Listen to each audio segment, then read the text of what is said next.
Chers amis, c'est avec un plaisir renouvelé que je vous retrouve sur mon site internet pour ma vidéo mensuelle retraçant quelques faits marquants de la session plénière. Mardi, nous avons voté un texte important sur la liberté des médias en Europe. Vous le savez, l'Union européenne est basée sur un ensemble de valeurs communes qui constituent le socle de la construction européenne.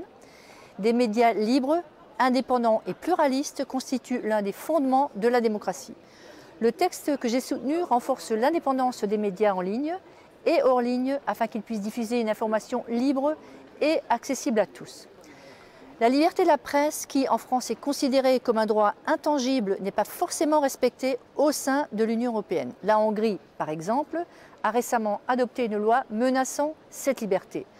Ce texte est donc absolument nécessaire pour garder à l'esprit que l'Europe, c'est avant tout le respect de la démocratie et donc le respect de la pluralité des médias. Mardi, nous avons également adopté un texte important sur la politique européenne en faveur des énergies renouvelables. Personnellement, je considère que l'Union européenne doit s'engager résolument pour réduire ses émissions de gaz à effet de serre qui sont responsables du réchauffement climatique. J'ai donc soutenu un amendement demandant que l'Union européenne consacre 40% de son énergie en faveur du renouvelable. Cet objectif demandera des efforts, mais il est nécessaire de se fixer des objectifs chiffrés sur le long terme. L'Union européenne doit montrer l'exemple et se faire entendre dans ce domaine, notamment dans le cadre des grandes conférences internationales sur le climat. Lors de mes missions dans les pays en voie de développement, j'ai vraiment pu constater que le changement climatique est une réalité pour tous leurs habitants qui doivent faire face notamment à la désertification et à la multiplication de catastrophes naturelles. Les pays du Sud sont les premières victimes du réchauffement climatique, alors qu'ils n'ont pas les seuls à l'avoir engendré. Ils ne sont pas, les seuls à l'avoir engendré. Nous avons donc une dette envers les États du Sud et c'est pour cela que l'Union européenne doit avoir une politique énergétique ambitieuse avec pour objectif de réduire les gaz à effet de serre. J'ajouterai également que le secteur des énergies renouvelables est un vivier considérable d'emplois et de croissance pour l'Europe.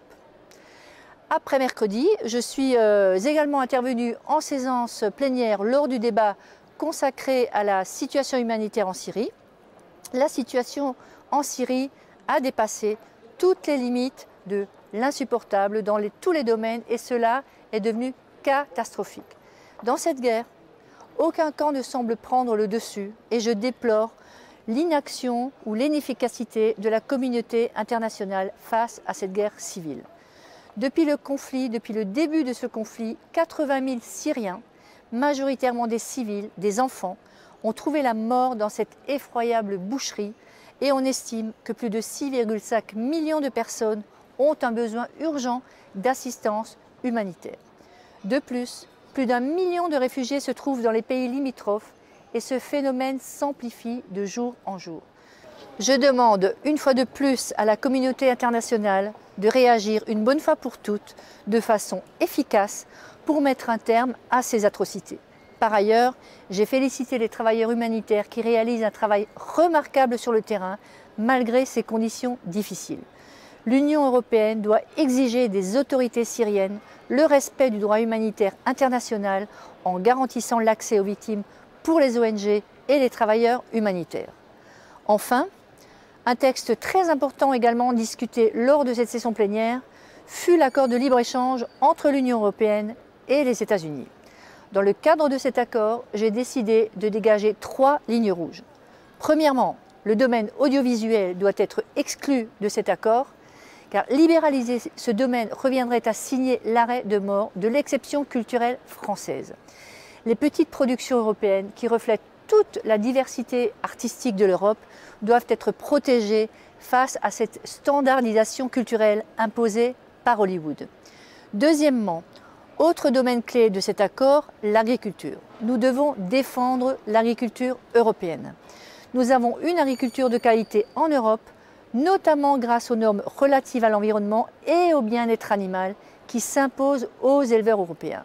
Je ne veux pas que par le biais de cet accord, les agriculteurs européens soient concurrencés de manière déloyale. De même, les consommateurs européens doivent être protégés contre les saumons OGM ou les volailles au chlore que les États-Unis souhaitent nous vendre.